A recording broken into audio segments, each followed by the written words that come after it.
Cuando yo me convertí, fue mi deseo siempre servirle al Señor.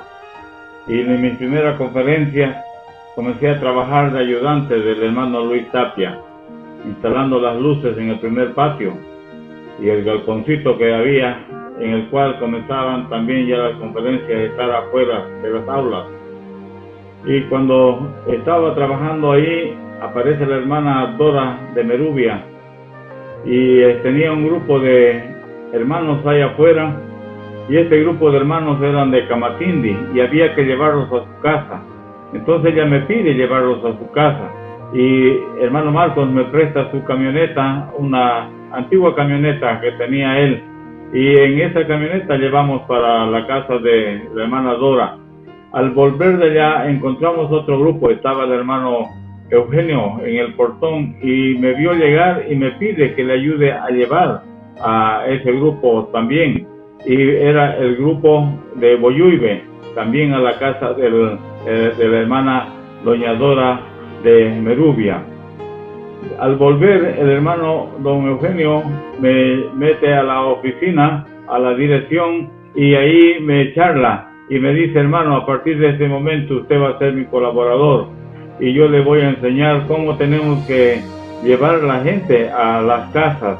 Ya habían casas que estaban preparadas, no eran muchas, solamente era la casa del hermano Juan Cuellar, la casa de don Eugenio, la casa de Marcos Mati, la casa de Martino Flores, la casa del hermano Merubia, donde ya habíamos llevado.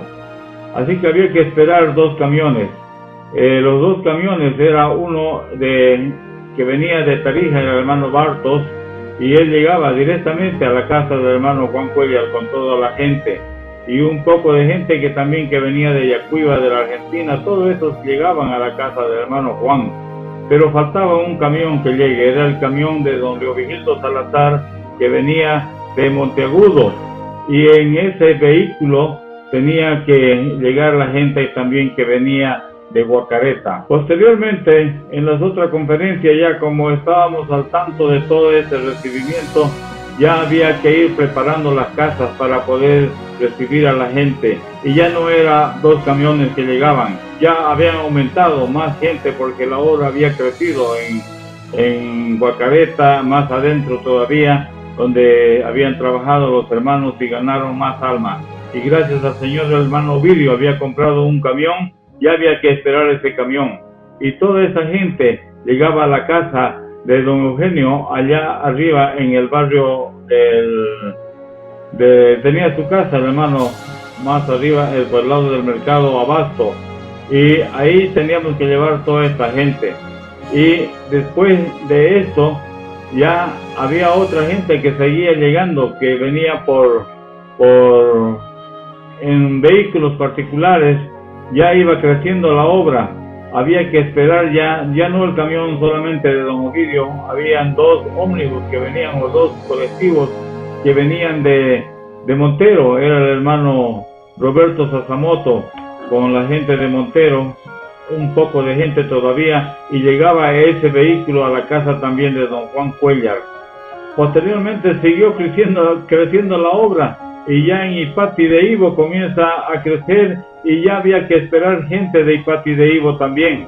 Era una camionetita que alquilaban los hermanos de allá, hasta que los hermanos Galarza compraron un camioncito que llevaba por nombre el Tequila, y en el Tequila venía ya todos los hermanos que llegaban de Ipati de Ivo. Y toda esa gente llegaba también, una parte, a la casa del hermano don Juan. Yo no sé cómo hacía don Juan, pero ahí tenía que recibir a la gente que llegaba de Ipati, y el resto de la gente llegaba a la casa del hermano Martinio Flores. Ahí acomodábamos, porque también era una parte de esa gente, era su familia. Así que ahí teníamos que llegar con los hermanos para que ellos puedan hospedarse en este lugar. Ya comenzábamos a comprar colchonetas, hacía falta camas, y ya comenzamos a buscar las colchonetas y llevar a las casas ya colchonetas. Y ya íbamos acomodando, ya había más casas que donde tenían que hospedarse, como la casa del hermano Pedro Sinaga y la hermana Petrona, ahí alistaban. La casa del hermano Eugenio Cuellar ya también comenzó a prepararse, porque ya tenían que llegar también otros vehículos que tenían que venir del lado de Iti. En el principio los hermanos de Iti venían a pies porque tenían que cruzar a Lagunillas, y de Lagunillas ya venían en vehículos particulares para llegar a la conferencia, y había que esperarlos a estos hermanos. Entre medio de todo este grupo llegaba el hermano Leonor Escobar, porque el hermano Escobar había trabajado ya con toda esa gente juntamente con el hermano Lorenzo Aparicio, donde podemos ver a Félix Ochi, que ya había progresado también dentro de la obra junto con Juan Arenales y Santiago Arenales en Iti. Posteriormente a eso, ya la obra seguía creciendo, y ya toda esta gente llegaba y se alojaba en el internado. Ya sabían salir las hermanas del internado para esperar sus visitas, y venían a recomendarme: hermanos, los hermanos de Iti, por favor, se van a quedar con nosotros en el internado. Y así fue creciendo la obra, hermanos, y hemos seguido esperando más gente. Ya fue más la invitación, ya salían gente de Huacaya, salía gente de Igüembe, ya de Tentayapi, ya fue creciendo más y más. Los hermanos de Montero comenzaban a crecer también, y teníamos que ir a esperar en las flotas que llegaban a las 4 de la mañana, y había que llevarlos a sus alojamientos. La iglesia de Montero comenzó desde el principio que ellos llegaban a alojarse en la granja, en el Hebrón, y llegaban los hermanos de Portachuelo, y toda esta gente ya estaba acomodada, y ya se había alistado vivienda o alojamiento en la casa del hermano Miguel Galvez. Así que comenzamos a organizar todo esto por grupos. Ya no podíamos llevar a una persona aquí, otra persona allá, sino que ya por grupos, y comenzamos a hablar con los encargados de grupo.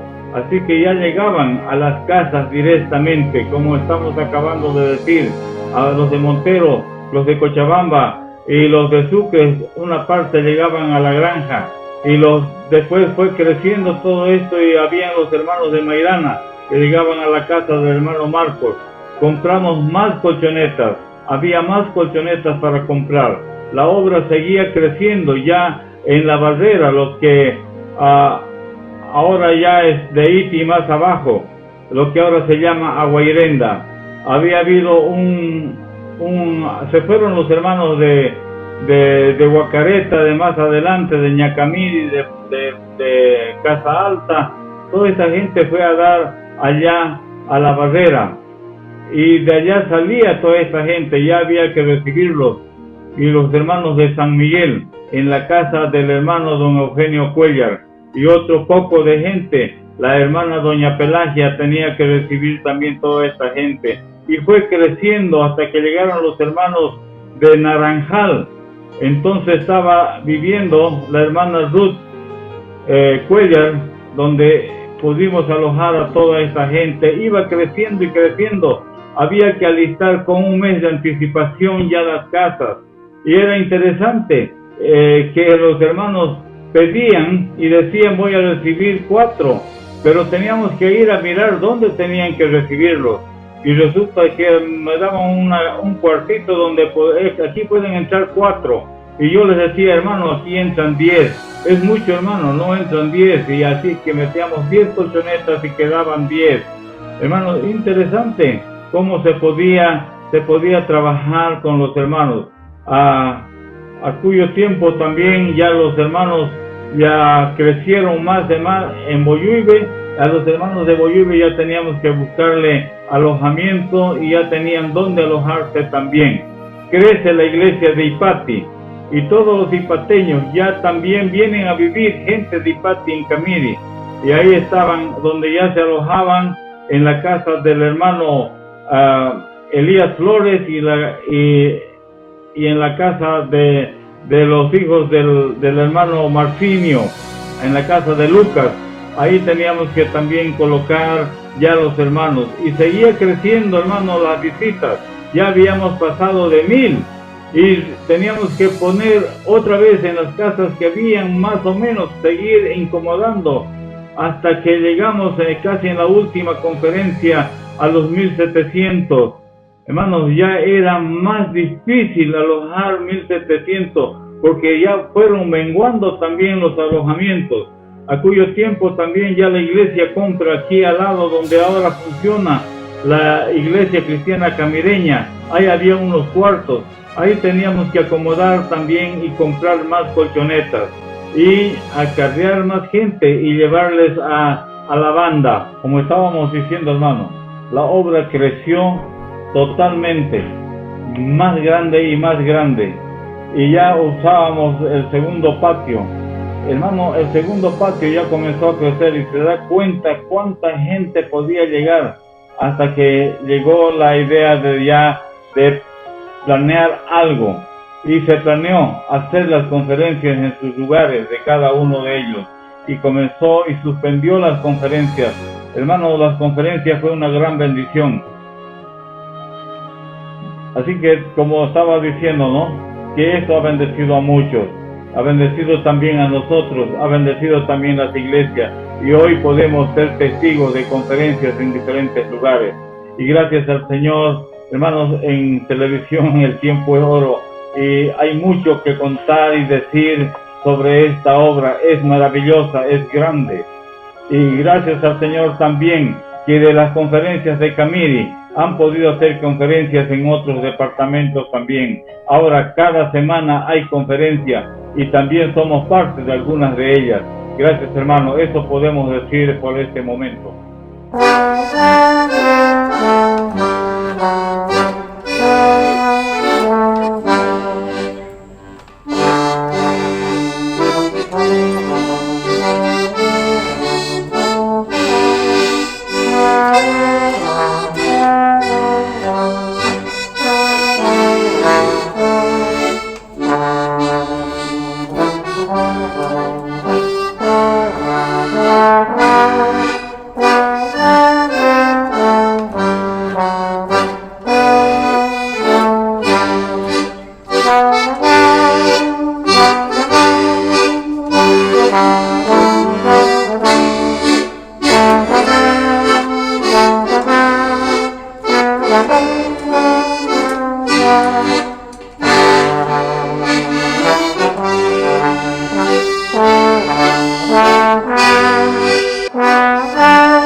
Tengan ustedes muy buenas noches. Sean bienvenidos a la última noche de conferencia Maranata, Cristo viene. Como iglesia es nuestro deseo que sus vidas hayan estado siendo bendecidas por el Señor en todos estos días de conferencia. Quisiera citar un versículo clave para nuestras vidas que está en el libro de Juan, el capítulo 3, el versículo 16, que dice: porque de tal manera amó Dios a este mundo, que ha dado a su Hijo unigénito, para que todo aquel que en Él cree no se pierda, mas tenga vida eterna. Y es así como Dios envió a su único Hijo para dar su vida en propiciación por nuestros pecados. A continuación, quiero ceder el lugar al hermano Pedro Ruiz, diácono de nuestra iglesia cristiana, el cual nos va a guiar en oración.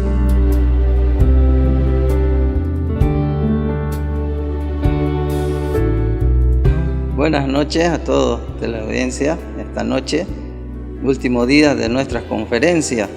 Queremos agradecerles a todos los oyentes y también agradecer a nuestro Dios por permitirnos llegar a este último día de nuestra conferencia y agradecer a Dios y encomendar el mensaje que va a traer nuestro hermano. Oremos. Bendito Señor, nuestro Dios, estamos agradecidos nuevamente por esta oportunidad y por permitirnos nuevamente de poder escuchar tu palabra en este día, y queremos pedirte que tú bendigas al hermano que trae el mensaje, que sea guiado por tu Espíritu, y también abrir entendimientos a todos los oyentes, y que tú nos bendiga a cada uno en esta noche. Estamos agradecidos en nombre de nuestro Señor Jesucristo. Amén. Muchas gracias, hermano Pedro, por encomendar al Señor este tiempo. Como creyentes somos muy privilegiados el hecho de poder llevar las buenas nuevas de salvación por todo el mundo, y es algo que queremos compartir también en esta noche. Recordar a las iglesias la gran comisión. San Marcos, el capítulo 16, el versículo 15 dice: id por todo el mundo y predicad el evangelio. A continuación vamos a ceder el tiempo para los hermanos de la Cristiana Camireña, los cuales van a interpretar una hermosa alabanza, la cual nos recuerda lo que el Señor hizo por nosotros en esta tierra.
concederá para el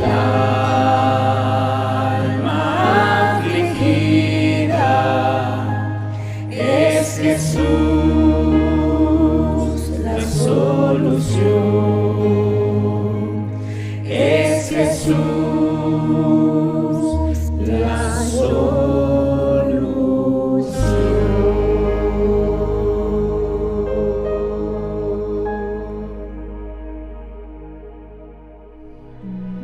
Damos gracias al Señor en esta noche también, porque Él ha dado talentos en la iglesia. Gracias a Dios por la vida de los hermanos que entonan bellas alabanzas.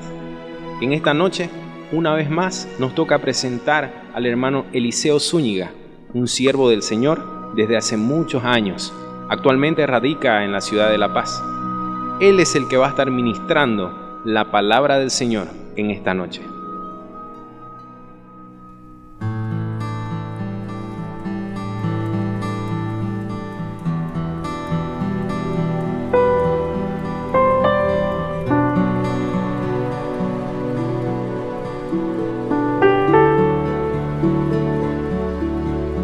A esta conferencia se la ha denominado Maranata. El Señor viene, el Señor viene.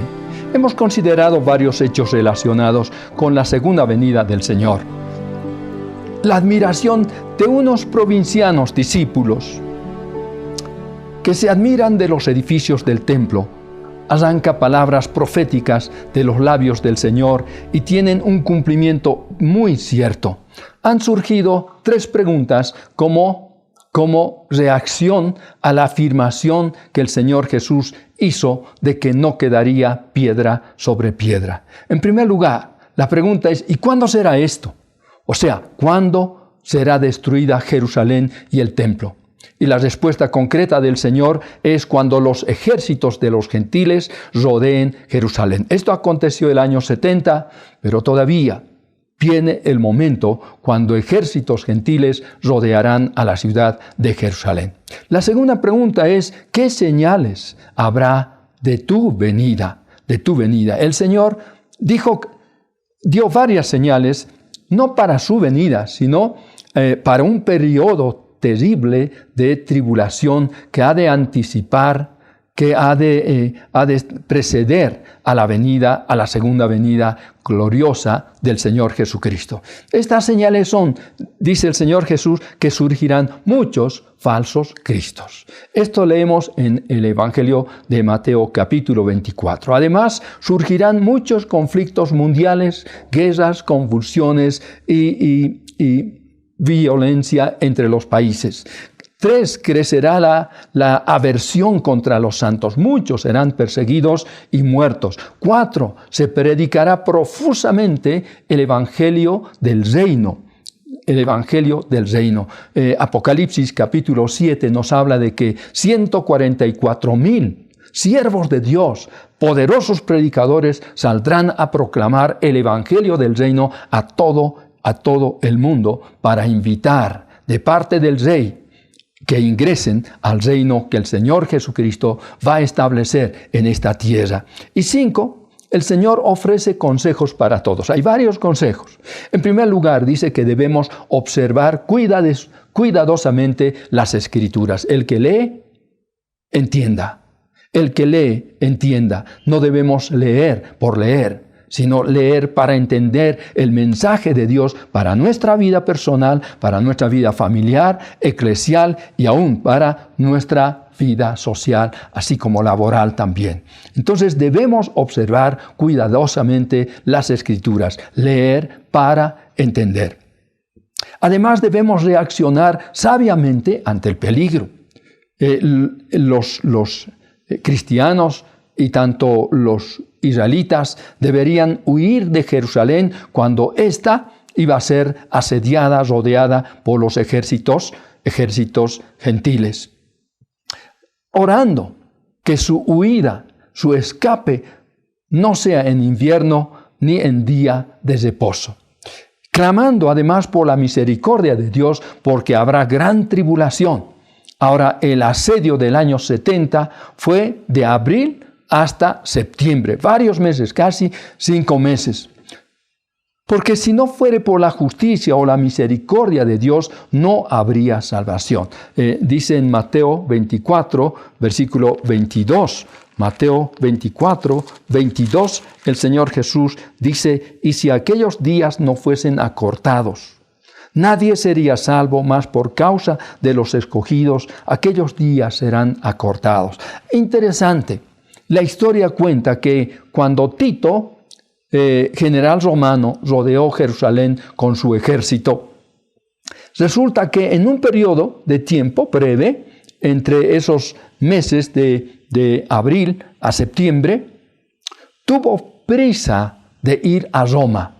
¿Debido a qué? Es que tenía algo muy importante que realizar. Necesitaba asistir a la asunción de su padre Vespasiano al trono del Imperio Romano. Así, los cristianos que oraron pudieron huir a Pella, la ciudad cercana hacia el norte, y de esa manera esa tribulación máxima fue acortada para los cristianos. Entonces debemos responder firmemente, además, a toda falsedad. Este es otro consejo que el Señor da. Entonces, si alguno os dijere, mirad, aquí está el Cristo, o mirad, allí está, no lo creáis, porque se levantarán falsos cristos y falsos profetas y harán grandes señales y prodigios, de tal manera que engañarán, si fuere posible, aún a los escogidos. Pero no será posible engañar a los escogidos porque son suyos, porque son del Señor. Luego, la aparición del Mesías será manifiesta. En el verso 26, el Señor Jesucristo de Mateo 24, el Señor dice, así que, si os dijeren, mirad, está en el desierto, no salgáis. O mirad, está en los aposentos, no lo creáis. No lo creáis. ¿Por qué? Dice, porque como el relámpago que sale del oriente y se muestra hasta el occidente, así será también la venida del Hijo del Hombre. Sí, la aparición del Mesías, dice el Señor, será manifiesta, será visible, será palpable para todas las personas, será mundialmente visible, así como el relámpago no acontece en un rinconcito, no, sino que se deja ver en el firmamento.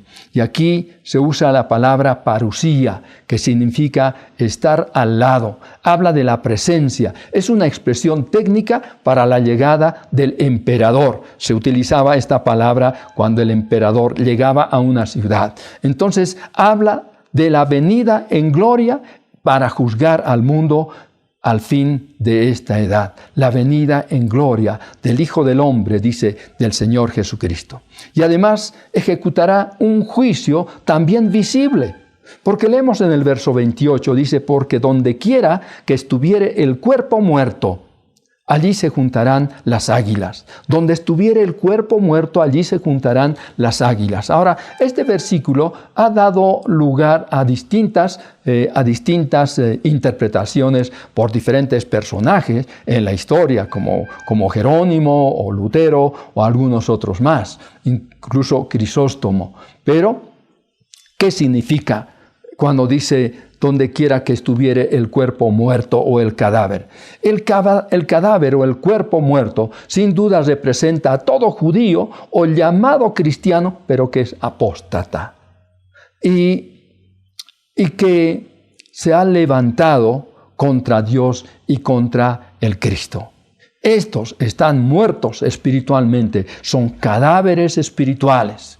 Y las aves, o mejor dicho aquí las águilas, representan a los agentes enviados por Dios para ejecutar el juicio. Leamos en Apocalipsis capítulo 19.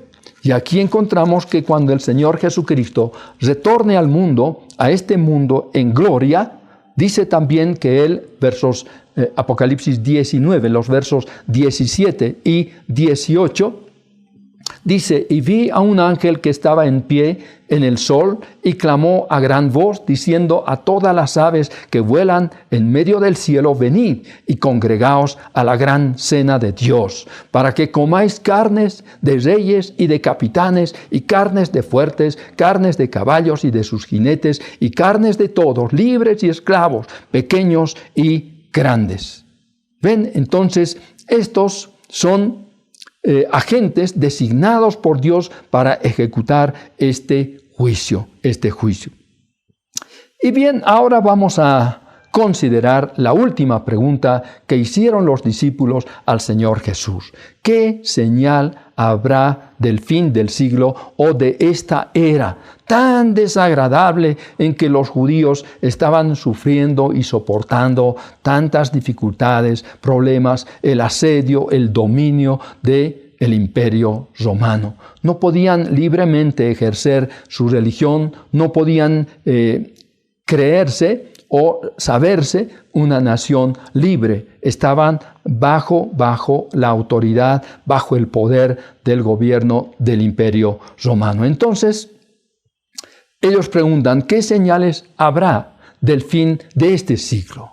De este periodo de tiempo, de esta era, para ellos desagradable, ¿no? En Mateo capítulo 24 y 25, el Señor ha de responder a esta tercera pregunta. Pero lo interesante, no lo curioso, pero lo sobresaliente es que el Señor Jesucristo, en estos dos capítulos, 24 y 25, que habla del periodo de la tribulación y luego la segunda venida gloriosa del Señor Jesucristo, el Señor Jesús no hace mención de la iglesia. No hace mención de la iglesia en este periodo de la tribulación. Porque el Señor no relaciona a la iglesia con la tribulación. Hay algunos que piensan que la iglesia ha de pasar a lo menos hasta la mitad de la tribulación. Otros piensan aún que la iglesia va a pasar por todo el periodo de la tribulación. Pero encontramos la enseñanza bíblica que la iglesia será salvada de este periodo de juicio y de prueba a todo el mundo. Y entonces, antes de que empiece cualquier parte del periodo de la tribulación, la iglesia será arrebatada. El Señor vendrá para llevar a su iglesia. Así que la iglesia está fuera del programa de Dios, como leemos en el capítulo 9, versículos 25 hasta el 27, la iglesia está fuera del programa para Israel. Ahora, Israel está endurecido en parte, dice el apóstol Pablo en Romanos capítulo 11, versículo 25. La iglesia tiene que ser removida para dar curso al programa que Dios tiene para Israel. Ahora bien, existen diferencias marcadas entre la segunda venida de Cristo y el arrebatamiento o el traslado de la iglesia. Observemos unas pocas diferencias entre el arrebatamiento y la segunda venida. En primer lugar, en el arrebatamiento, el Señor Jesucristo viene por su iglesia, en busca de su iglesia. Si nosotros recordamos Juan capítulo 14, los versos 2 y 3, el Señor Jesús dice, ¿creéis en mí? ¿Creéis en Dios? Cree también en mí. Si así no fuera, yo os lo hubiera dicho. Voy pues a preparar lugar para vosotros.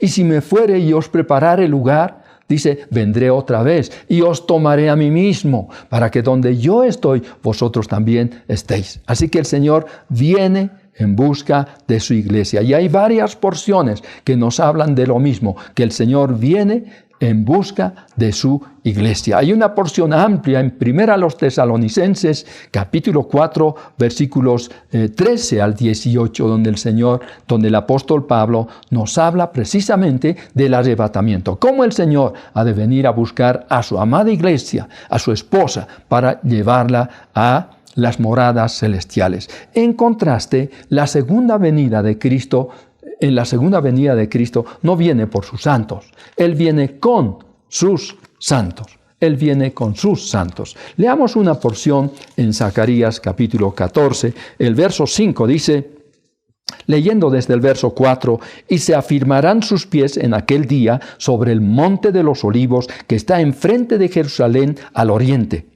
Y el monte de los olivos se partirá por en medio, hacia el oriente y hacia el occidente, haciendo un valle muy grande, y la mitad del monte se apartará hacia el norte y la otra mitad hacia el sur.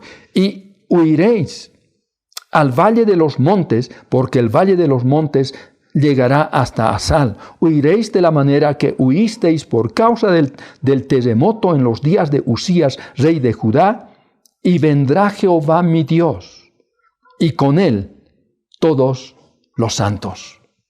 Vendrá Jehová mi Dios y con él todos los santos. Qué precioso será cuando el Señor Jesucristo venga ya con sus santos totalmente glorificados y con todo el poder, la gloria y el esplendor de su presencia y de su venida. Otra diferencia, el arrebatamiento, o más bien, después del arrebatamiento comienza la tribulación, ¿no?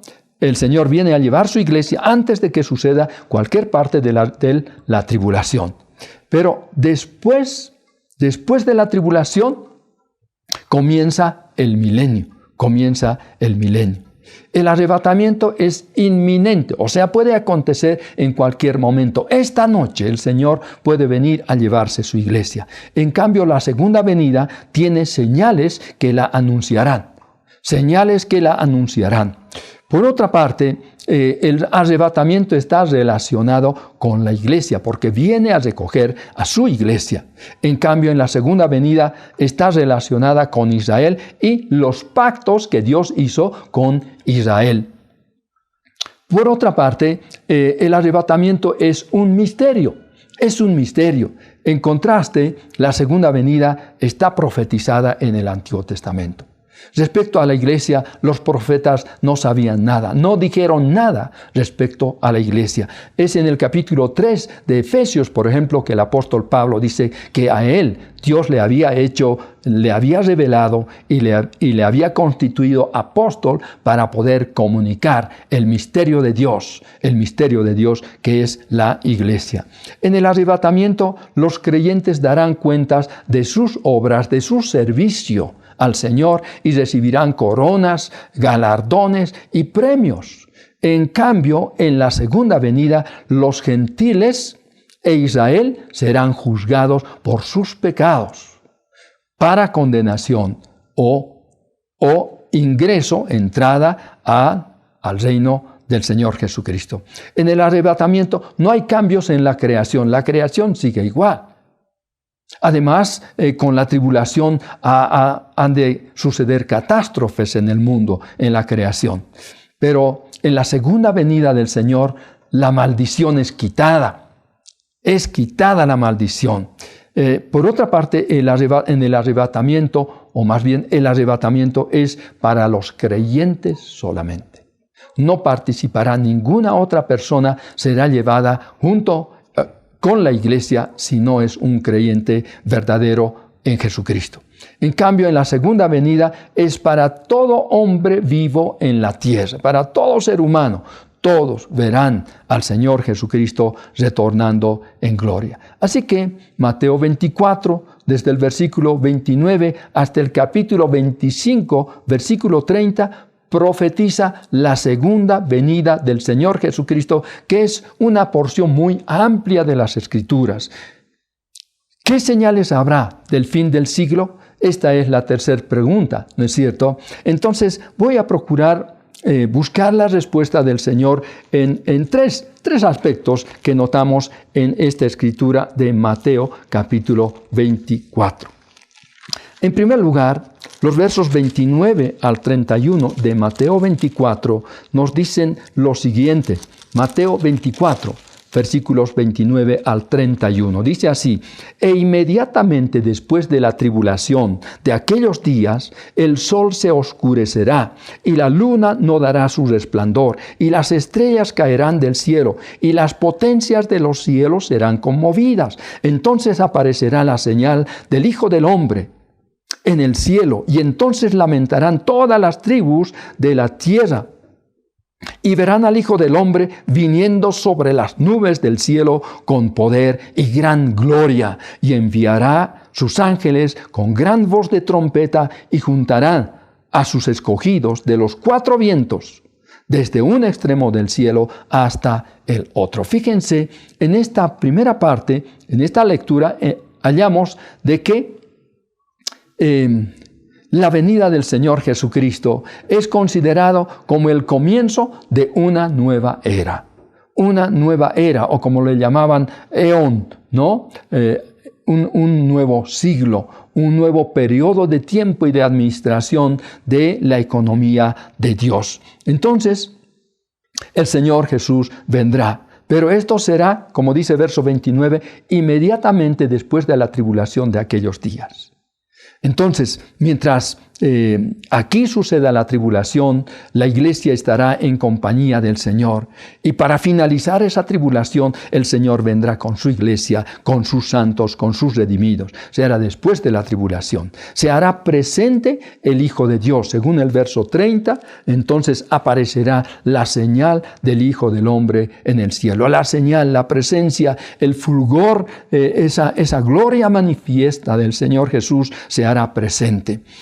Y además será una manifestación de poder y gloria. Una manifestación de poder y gloria. Como leemos en Lucas capítulo 21, que es la porción bíblica para esta conferencia. Dice en Lucas capítulo 21, versículo 27, leemos que dice: entonces verán al Hijo del Hombre que vendrá en una nube con poder y gran gloria.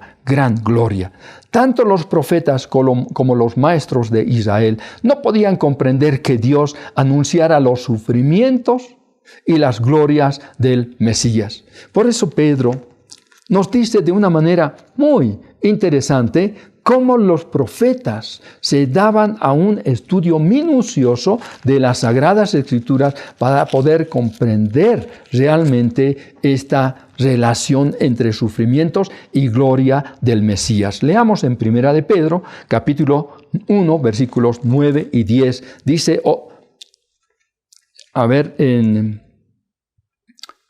vamos a Primera de Pedro, capítulo 1 dice, versículos 9, 10, 11, obteniendo el fin de vuestra salvación, que es la salvación, el fin de vuestra fe, que es la salvación de vuestras almas. Los profetas que profetizaron de la gracia destinada a vosotros, inquirieron y diligentemente indagaron acerca de esta salvación, escudriñando qué persona y qué tiempo indicaba el Espíritu de Cristo que estaba en ellos, el cual anunciaba de antemano los sufrimientos de Cristo y las glorias que vendrían tras ellos.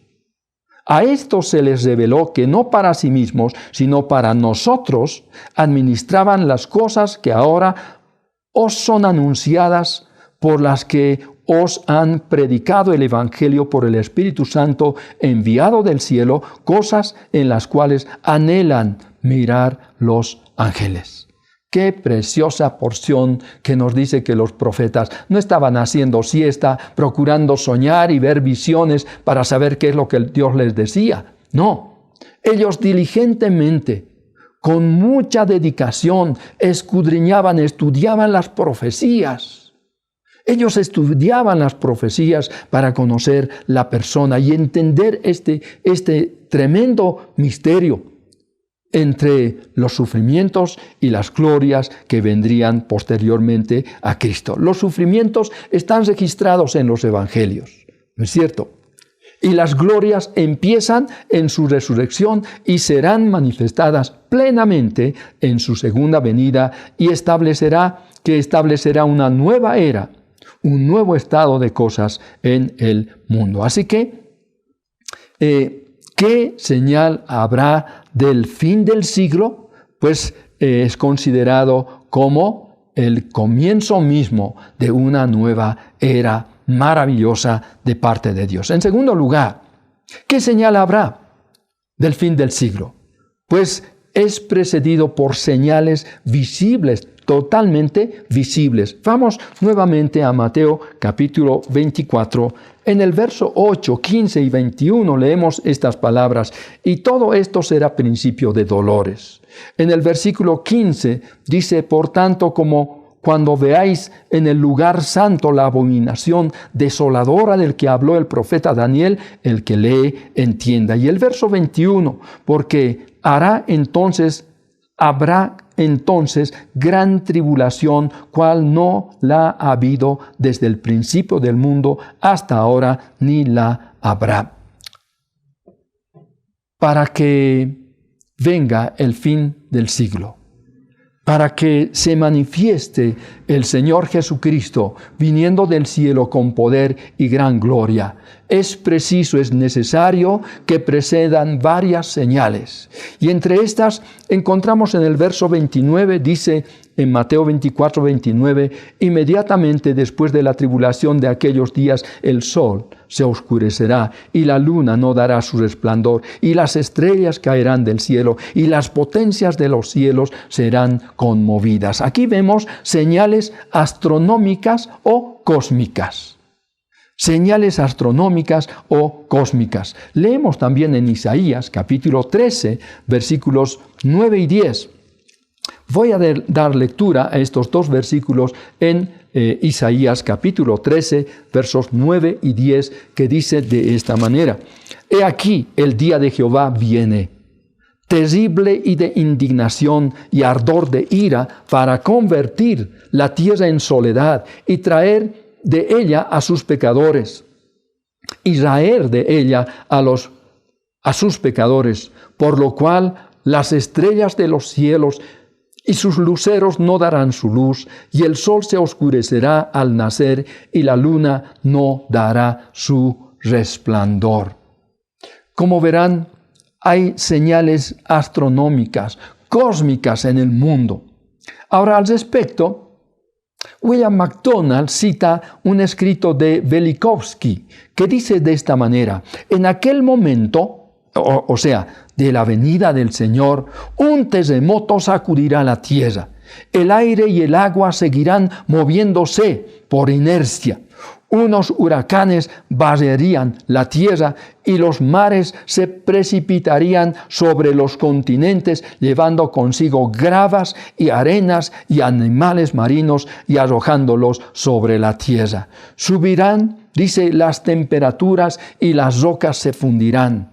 Entrarían los volcanes en erupción, la lava surgiría de grietas en la corteza quebrada y cubrirá enormes extensiones. Surgirían montes, causando fallas y hendiduras en la tierra. Los lagos se ladearían y vaciarían. Los ríos cambiarían sus cursos, enormes áreas con todos sus habitantes se deslizarían bajo el mar. Arderían bosques y el huracán y los mares desmadrados los arrancarían de la tierra sobre la que crecían y los apilarían, raíz y rama, en enormes amontonamientos. Los mares se tornarían en desiertos, yéndose sus aguas.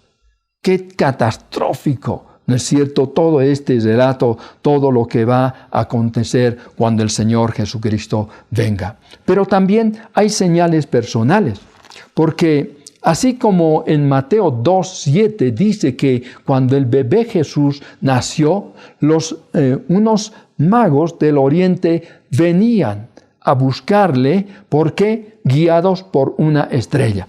Había una señal en los cielos que anunciaba la llegada del Mesías, del Señor Jesús.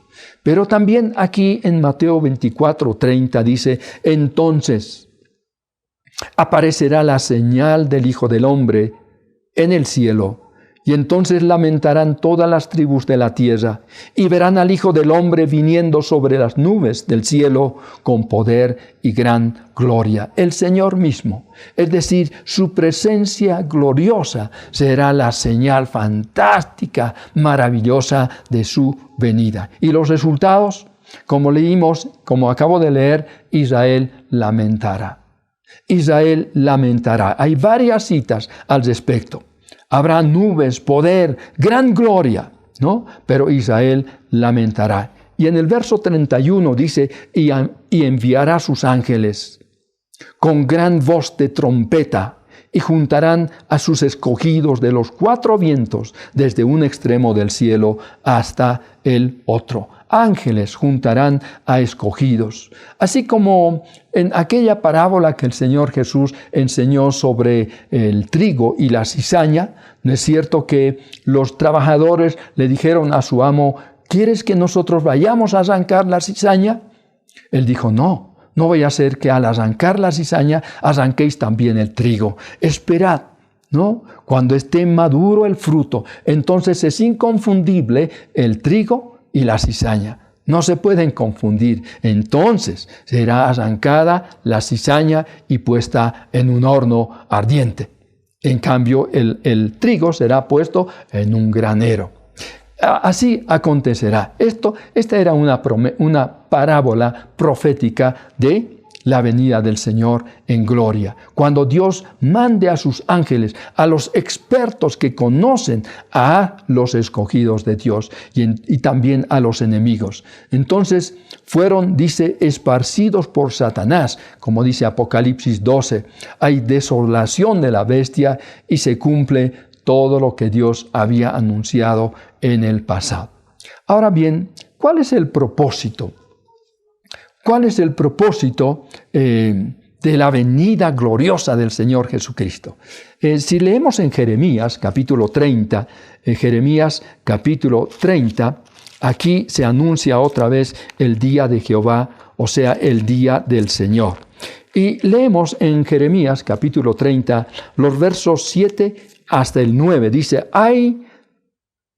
dice, cuán grande es aquel día, tanto que no hay otro semejante a él, tiempo de angustia para Jacob, o sea, Israel, ¿no? Y luego dice, pero de ella será librado. En aquel día, dice Jehová de los ejércitos, yo quebraré su yugo de tu cuello y romperé tus coyundas, y extranjeros no lo volverán más a poner en servidumbre, sino que servirán a Jehová su Dios y a David su rey, a quien yo les levantaré. Qué preciosas promesas. Aquí hay varias cosas que podríamos comentar en este momento, pero solo de paso. Pues aquí nos muestra de que si bien vendrá ese día terrible, el día de Jehová, que es el periodo de la tribulación, dice, de ella te voy a librar. El Señor Jesucristo con poder y gloria, viene para destruir a los ejércitos de la bestia que rodearán la ciudad de Jerusalén, y los israelitas clamarán a Dios por su Cristo. Él vendrá en respuesta a su clamor, pero según el plan y el propósito de Dios. Entonces, el propósito de la venida del Señor es para poner fin a la tribulación y para establecer su reino mesiánico, porque también en Jeremías 31, el verso 1 dice, en aquel tiempo, dice Jehová, yo seré por Dios a todas las familias de Israel, y ellos serán a mí por pueblo. Y en el versículo 11 dice, porque Jehová redimió a Jacob, los redimió de mano del más fuerte que él los redimió. El Señor va a establecer su reino mesiánico, como leemos en Mateo 25, 31, también, que dice que el Señor enviará a sus ángeles, juntará a sus escogidos de los cuatro vientos desde un extremo del cielo hasta el otro. Los juntará, porque sobre ellos es que el Señor reinará. Y además, para manifestarse a sí mismo y a los suyos, al mundo. Y aquí se utilizan diferentes palabras como apocalipsis, que significa descubrir, ¿no es cierto? Revelar. El Señor se revelará. Por otra parte, se utiliza la palabra epifanía, epi, sobre, encima, faino, que quiere decir dar luz, resplandecer, alumbrar. El Señor vendrá con preciosa, hermosa, una luz resplandeciente, sobresaliente. Parusía, que significa también el Señor con sus santos. Y hay otro nombre todavía para la venida del Señor, que es venida, simplemente el verbo elsen, que significa venir o vino, como dice Judas, verso 14, vino con sus santas decenas de millares. El Señor vino, el Señor viene. También los ángeles vienen con Él, como acabamos de leer en el verso 31. Así que vendrá seguro, gloriosa y manifiestamente. ¿Lo esperas al Señor? El Señor viene pronto. ¿Qué otras señales habrá de su venida? ¿Saben? Su venida requiere sabia vigilancia. Volvamos a Mateo capítulo 24, el verso 32 dice, de la higuera aprended la parábola. Cuando ya su rama está tierna y brotan las hojas, sabéis que el verano está cerca. El necio no aprende. El sabio escucha y aprende. Y aquí el Señor Jesús dice de la parábola, aprended la lección. La higuera representa a Israel, versículo 33. Así también vosotros, cuando veáis todas estas cosas, conoced, entended que está cerca, a las puertas, a las puertas. La higuera representa a Israel. Los frutos y las hojas aparecen al mismo tiempo. Y esto nos habla de la proximidad del verano o del tiempo ya. Asocia entonces la restauración de Israel con la cercanía de los acontecimientos. Dios va a restaurar a Israel y entonces esto ha de hablarnos de la proximidad de todos estos acontecimientos que el Señor anuncia. Verso 34, de cierto os digo que no pasará esta generación hasta que todo esto acontezca. Algunos dicen, generación, o sea, 70 años de la vida de un discípulo. No. Se refiere más bien cuando habla de generación a la raza, a la familia, o sea, a la sobrevivencia de la nación de Israel. Israel sobrevive. Hermanos, actualmente Israel, a pesar de estar rodeado de sus enemigos, amenazado cada día, cuando van lanzando misiles y globos incendiarios y todo eso contra Israel, Israel sobrevive. ¿Por qué? Porque Dios lo ha determinado. Nada ni nadie lo puede borrar del mapa, como muchos han intentado contra Israel.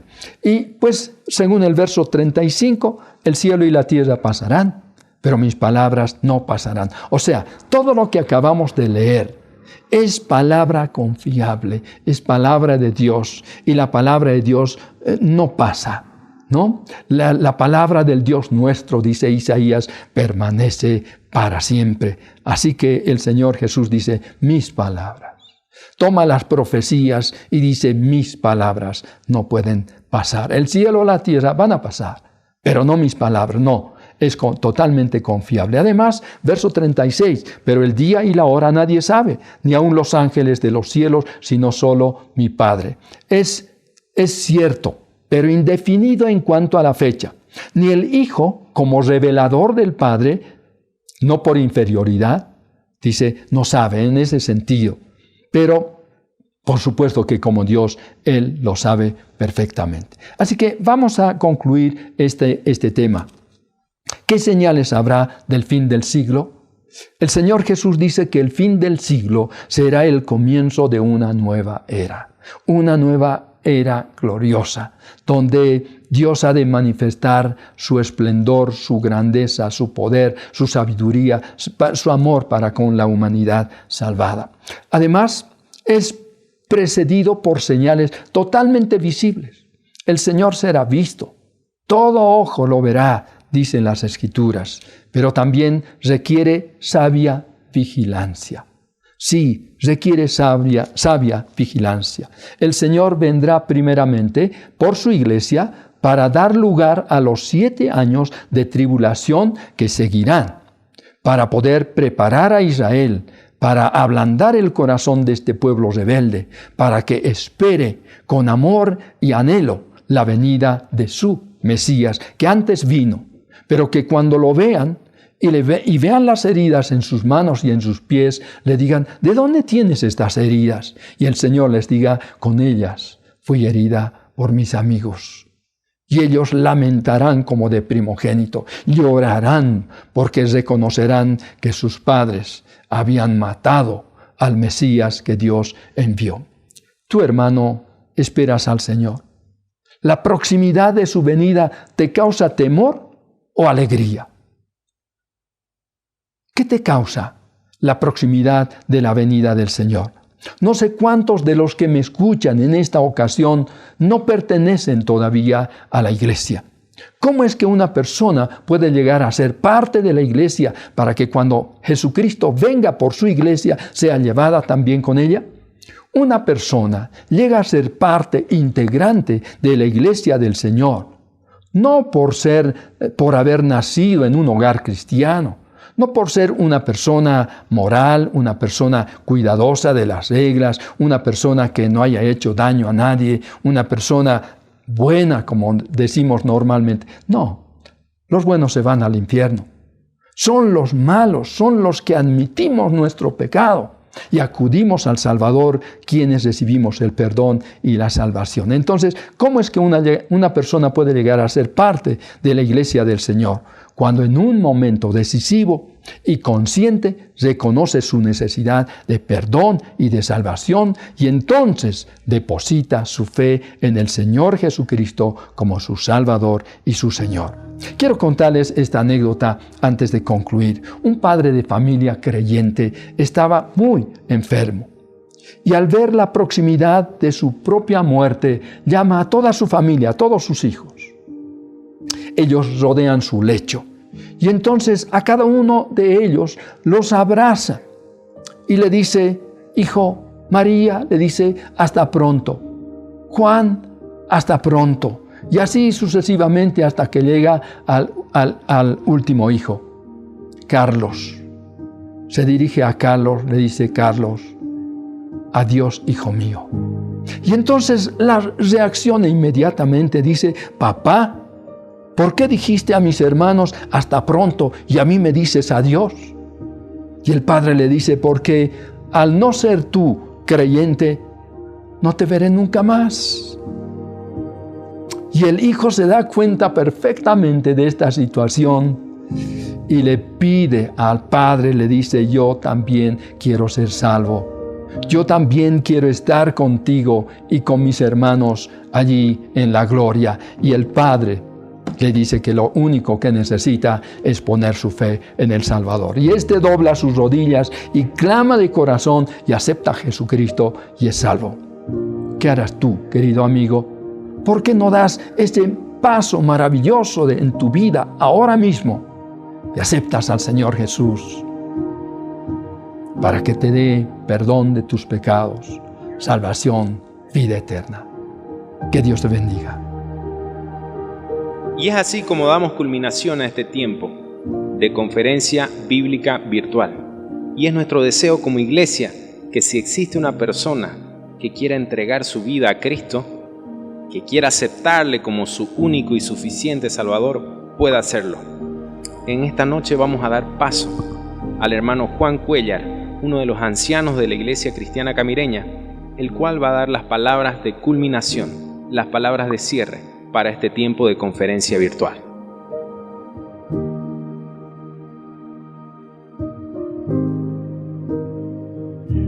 Por muy hermosas que sean las cosas de tanta bendición y no quisiéramos perder las bendiciones, sin embargo tiene un final. Pero las promesas de Dios que hemos recibido y disfrutado estos mensajes, la palabra del Señor, son cuyo resultado eterno. Y para esta solemne, no digo final, más bien inicio de otros tiempos en el cual estamos viviendo, me voy a permitir leer 1 Tesalonicenses 5, 16. Dice: está siempre gozoso, orad sin cesar y da gracias en todo, porque esta es la voluntad de Dios para con vosotros en Cristo Jesús. La historia, los hombres lo escriben después que han acontecido, para traernos un pasado al presente y poder regocijarnos de lo que hicimos, sea bueno o sea malo. Pero pensemos en lo bueno que nosotros hicimos en esta ocasión y en el pasado. La historia de nuestro Dios escribió antes que las cosas aconteciesen, dentro de su voluntad y soberanía, con un propósito de llamarnos hacia un futuro maravilloso, que este será el deleite de la vida de la iglesia y de cada uno de nosotros. Esto no es una despedida ni clausura, es un inicio de un nuevo principio, un nuevo desafío para las generaciones de nuestros jóvenes que están comprometidos con el Señor. Y hemos visto hace algunos años jóvenes que se han levantado con dones que les ha dado y están contribuyendo en el ministerio del Señor. Pero son nuevos tiempos que nos desafían al cumplimiento de la voluntad de Dios. Y digo nuevos tiempos porque tenemos nueva manera de reunirnos, nueva manera de estrecharnos, no presencialmente, una comunión a través del Espíritu Santo, preciosa y hermosa en el Señor. El texto que he leído destaca 4 cosas hermosas que hemos hecho y nos compromete a mirar hacia un futuro maravilloso con el concurso y el sacrificio de cada iglesia local en Bolivia y fuera de Bolivia, pero también con cada persona que ha escuchado y se ha comprometido con el Señor. Primero, aceptar la voluntad de Dios de todo nuestro corazón. Qué bueno es eso. Y estamos en la voluntad de Dios. Segundo, orar sin cesar. Eso hemos hecho. Todo este tiempo hemos venido orando sin cesar. Una cadena fuerte de oración para que Dios permitiera y nos permitiera también estar vivos sobre todos los problemas que están en el país y poder conectarnos con esta nueva tecnología y estos hermanos que después vamos a agradecer. Tercero, estar siempre gozoso. El resultado de haber escuchado la palabra de Dios, de haber sido instruidos y alimentados, hermanos, y tomar un nuevo desafío. Yo estoy lleno de gozo y seguramente ustedes, satisfacción, alegría, alabanza a nuestro Dios. Estamos gozosos, no importa las circunstancias que nos estén rodeando fuera de nosotros. ¿Por qué? Porque estamos en la voluntad de Dios, y la voluntad de Dios es que Él domina y controla y permite, pero bajo su soberanía y su control para nosotros. Ora sin cesar, está siempre gozoso y al final dar gracias a Dios por todo. Primeramente, como norma y principio y prioridad, dice, debemos dar gracias a Dios. No estamos terminando la conferencia, no. Más bien estamos iniciando periodos nuevos en estas circunstancias para seguir adelante. No sabemos los tiempos que están cambiando, pero tenemos que tener corazones dispuestos para servir al Señor, ir adelante. Agradecemos al Señor por su misericordia, por su amor con que nos ha amado siempre. Agradecemos por todo su guía del Espíritu Santo para llevar adelante esto, y quedamos todos tranquilos y maravillados porque hemos hecho en el nombre del Señor y Él lo bendecirá. Segundo, quisiera agradecer con todo mi corazón, y seguramente ustedes que me ven, de todo lo que hemos disfrutado y hemos escuchado y hemos visto, es a este grupo de equipo de jóvenes que se encargaron de programar. Estando a la cabeza el hermano Carlos, ha añadido otros jóvenes para llevar adelante este gran evento maravilloso que quisiéramos seguir, pero después vamos a seguir eso, ese trabajo, esas afirmaciones, esa música de llevarnos al pasado y traernos a un futuro y mirar con mejor perspectiva hacia adelante. Nuestro agradecimiento tomando la palabra suya a todo este grupo que ha trabajado, a los que conocemos y no conocemos, ninguno, porque Dios dará a cada uno conforme su labor y su trabajo. Agradecer en su conjunto a la iglesia local, camireña, pero agradecer también a estas iglesias que se añadieron y pudieron entrar en el Zoom, y que ellos han sido también beneficiados con la palabra de Dios.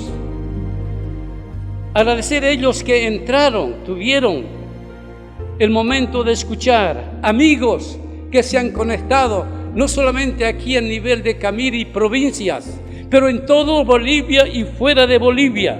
Esas casas que han abierto no solamente la ventana de su casa, pero han abierto su corazón para escuchar la palabra de nuestro Dios.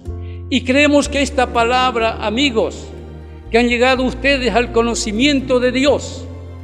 Muchos han consagrado sus vidas y otros han sido reconciliados, que se apartaron de Dios, como algunos me han hablado. Estamos unidos y contentos, y por esto la Iglesia de Camiri, a través de todos sus miembros, damos gracias al Señor y por todas estas personas que fueron parte de nuestra conferencia preciosa para continuar hacia adelante bajo esta voluntad soberana de Dios. La Iglesia del Aposento, que está más cerca de nosotros, también ha sido parte de este programa que hemos incluido también. Al final, a estos dos siervos de Dios, yo digo, me gusta usar la palabra siervo, porque eso es lo correcto, escritural, que somos servidores de nuestro Dios y servidores a nuestros hermanos. No tenemos un lugar preponente de orden y mandar, no. El que quiere ser el grande tiene que ser el servidor, el siervo de los demás. Este es el camino de grandeza y de bendición del ejemplo que nos dio nuestro Dios, siendo el Rey de Reyes, Señor de Señores, lavando los pies a sus discípulos, y dijo él: vosotros me llamáis Señor y Maestro, y está bien porque lo soy, pero si yo soy así, he lavado vuestros pies, ejemplos he dado para que vosotros hagáis como yo os he hecho. Hermanos, ahí está centrada nuestra vida, ahí está la grandeza de servir al Señor. Nuestro hermano Felipe ha sido criado en Camiri. A él le gusta la agua del chichapí cada vez que dice recuerda. Hemos conocido, como le decíamos, ese gringuito. Mira, ese gringuito está sudando en el sol, el gringuito pasaba.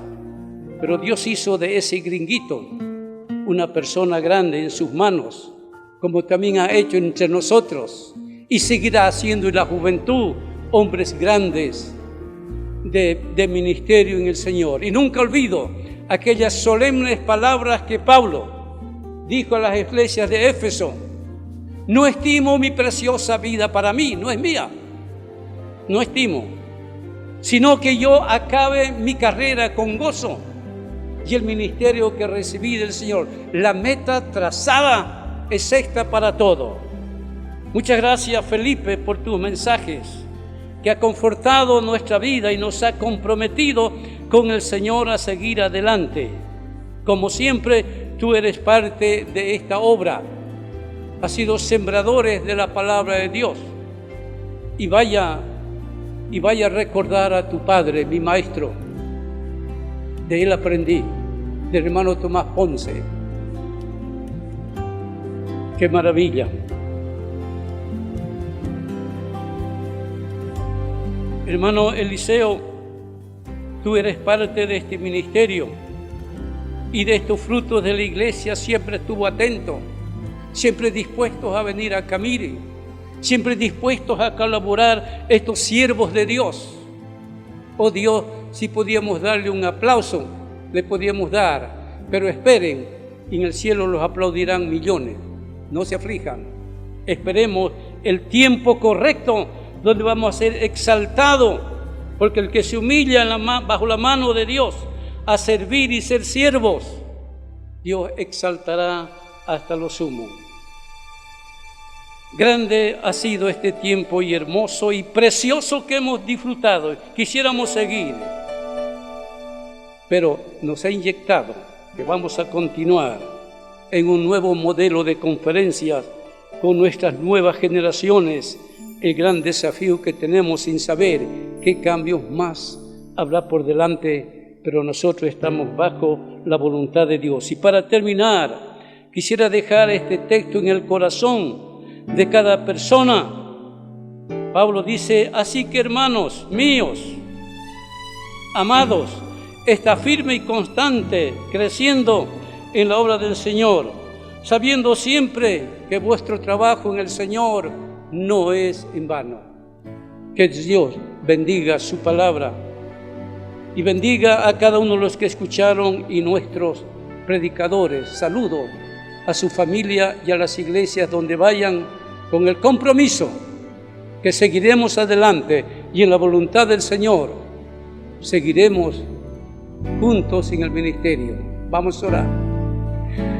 Padre nuestro, Señor del cielo y la tierra, grande y maravillosa en tus obras, ¿quién no te temerá, oh Dios? Si los cielos cuentan tu gloria, el firmamento de tus manos, quedamos asombrados que tú eres mi Señor y Salvador y mi Dios, de cada persona que ha creído en ti, Padre. Y tal vez algunos han creído en ti, Señor. Guarda a estas personas y anima para que sigan hacia adelante, oh Dios. Estamos llenos, Señor, de gratitud a tu nombre y dejamos en tus manos todo lo que nos has permitido recibir y comprometernos también contigo, ir más adelante en el servicio. Recibe, Señor, creo de cada corazón que está delante de ti, gratitud y adoración y gracias por habernos bendecido estos días de estar juntos a través de estos medios y de este equipo. Recibe, Señor, en el nombre de nuestro Señor Jesucristo. Amén.